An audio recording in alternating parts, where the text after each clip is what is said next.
Los aztecas consiguieron levantar el imperio más grande de la historia de Mesoamérica en tan solo un siglo.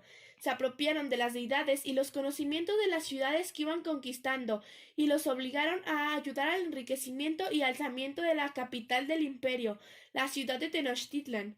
Pocos reinos lograban superar la expansión de este gran imperio azteca. Pero en el año de 1519 llegaron a México un grupo de extranjeros que se convertirían en los amos del gran territorio de Mesoamérica.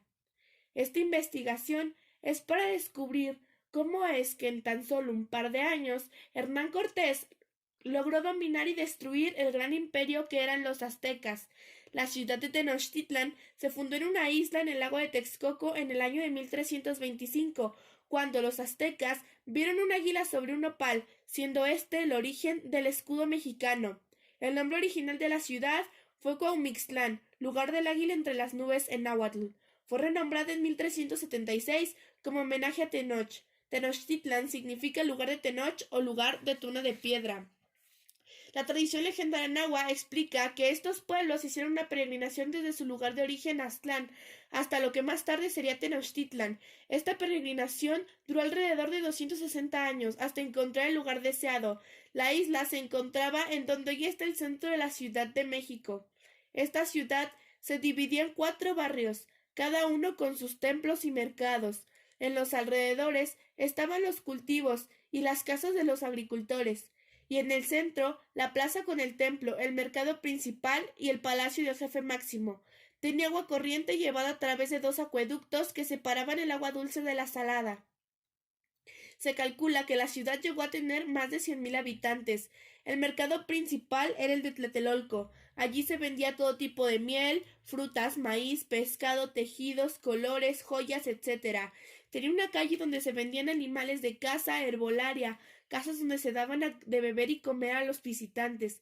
La economía azteca estaba basada en los tributos que los pueblos dominados estaban obligados a pagar. También radicaba en el comercio, actividad que los mexicas realizaron a base del trueque y en la que utilizaron como moneda el grano de cacao y las habichuelas. Esta clase de comercio favoreció el intercambio de productos. La estructura social mexica estaba caracterizada por su marcado clasismo.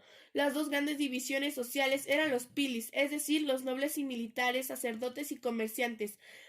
Los no privilegiados eran los más iguales, a los artesanos, campesinos, empleados y esclavos.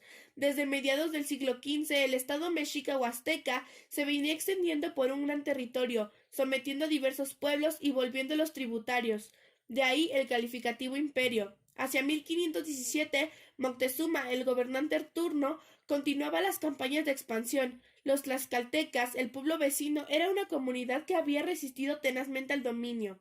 Para el año 13 fue cuando comenzaron a llegar las embarcaciones españolas. Los españoles llegaron a Mesoamérica en el año de 1519, realizando varias expediciones, pues se habían enterado de que habían varios pueblos ricos en oro y metales preciosos. Como medio para hacerse de riqueza, se proclamó una ley que autorizaba el rescate del oro, con la cual se promovía que los españoles viajaran a diversos reinos para comerciar con los nativos. Cortés se dirigió a la isla de Cozumel, siguiendo el trayecto de sus ancestros. La embarcación de Pedro Alvarado llegó 2 días antes a Cozumel, lo que molestó a Cortés y mandó castigar al piloto. Cortés confirmó que en esa isla habían 2 españoles más que en 8 años atrás habían naufragado y fueron apresados por los mayas. Ante la negativa de los nativos a someterse a los españoles, se inició la batalla de Centla el 14 de marzo de 1519, que fue la primer gran batalla de los españoles en tierras de Nueva España. Los españoles lograron la victoria gracias a la superioridad en armas y en especial al temor que los nativos le tenían a los caballos. Cortés fundó el 25 de marzo de 1529 en el poblado de Santa María de la Victoria, en el lugar de la batalla, que más tarde sería la capital de la provincia de Tabasco. Una vez vencidos, los mayas chontales entregaron como prenda de paz a 20 mujeres, entre las que se encontraban como esclava una chica de nombre Malinali o Malinche Tenepatl, la cual fue bautizada como Doña Marina por los españoles y Malintzin por los indígenas, quien se convirtió en intérprete maya náhuatl y el otro intérprete Jerónimo Aguilar del maya al español. Malintzin se convertiría en figura medular de la conquista, no solo por ser intérprete invaluable, sino porque con su presencia y actuación fue personaje clave en el surgimiento de una nueva raza. Cortés se dirigió a Acuixtlán y Zempoala, pueblos totonacos. Los españoles prometieron liberarlos del tributo que ellos daban a los aztecas, a cambio de sellar una alianza militar y política, a la cual ellos aceptaron. Al inicio de la trayectoria rumbo a Tenochtitlan, todo se complicó un poco. El 18 de marzo de 1519 llegaron las embarcaciones españolas a Tlaxcala, quienes establecieron la crucera lanza para combatir a los mexicas.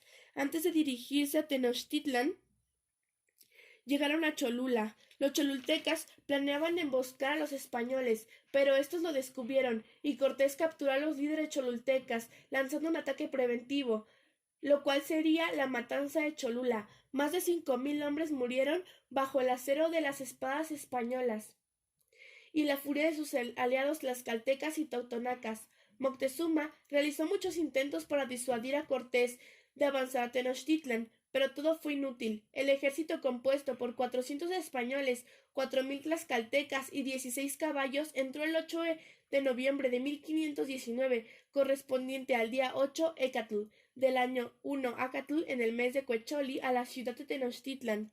Moctezuma insistió a Cortés de retirarse de la ciudad, pero la respuesta fue negativa. La estancia se prolongó con el pretexto de no contar con embarcaciones, pues estas habían sido destruidas. Durante la ceremonia al dios Huitzilopochtli se dio la masacre en el Templo Mayor, pues el capitán Pedro Alvarado dio la orden de cerrar las posibles salidas y asesinar a todas las personas. Tras esto, la visión de los españoles cambió. Las victorias conseguidas por los españoles y el fortalecimiento de la alianza con los tlaxcaltecas ya era una noticia en todo el imperio azteca. Tributarios y enemigos fueron aumentando lenta pero inexorablemente las fuerzas de Cortés. Poblaciones enteras enviaron embajadores para rendir tributo a los españoles y aliarse al ataque de Tenochtitlan. Los nuevos aliados no solo incrementaron el fortalecimiento bélico del conquistador, sino que también cumplieron la tarea de espionaje acerca de las concentraciones y movimientos de las fuerzas enemigas. La siguiente etapa de la campaña se desarrolló en Xochimilco. El Tlatoani local ofreció resistencia, engañando a los españoles, fingiendo tener intenciones de pactar, pero solo lo hacía para tener ayuda desde Tenochtitlan. Debido al factor sorpresa, mexicas y xochimilcas lograron una victoria temporal. La batalla se prolongó durante 3 días más, y finalmente los hombres de Cuauhtémoc se replegaron a Tenochtitlan. Cortés tenía controlado el oriente, noriente y sur. El objetivo de aislar a la ciudad se había logrado, y ahora faltaba coordinar un ataque simultáneo a la ciudad desde todos los accesos, al igual que el asalto. Se dio la orden de cortar los suministros de agua dulce que llegaban a Tenochtitlan desde Chapultepec. Al final del sitio, que duró 3 meses, Alvarado tomó Tlatelolco. El 13 de agosto de 1521, Cuauhtémoc salió de Tenochtitlan, pero fue avistado y entregado a Cortés. Una vez enfrente del conquistador, Cuauhtémoc pidió que lo asesinaran. De acuerdo a las estimaciones de Hernán Cortés, los conquistadores, junto con sus aliados, mataron a más de 4,000 mexicas. Murieron de los enemigos 100,000, sin contar los que mató el hambre o la pestilencia. Para celebrar el acontecimiento, los castellanos se reunieron en el palacio del señor Coyoacán. Pues en Tenochtitlan, el hedor de los muertos era insoportable. Organizaron un banquete con vino, cerdo, pavo, tortillas, uvas y toda clase de cosas que llegaban desde los pueblos mexicas, tlaxcaltecas, totonacas y cosas españolas.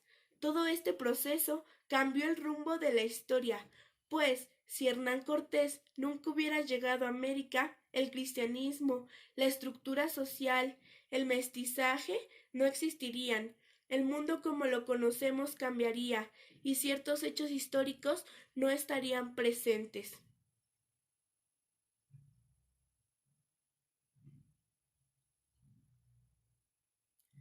El 13 de agosto de 1521, heroicamente defendido por Cuauhtémoc, cayó Tlatelolco en poder de Hernán Cortés. No fue triunfo ni derrota, fue el doloroso nacimiento del pueblo mestizo que es el México de hoy.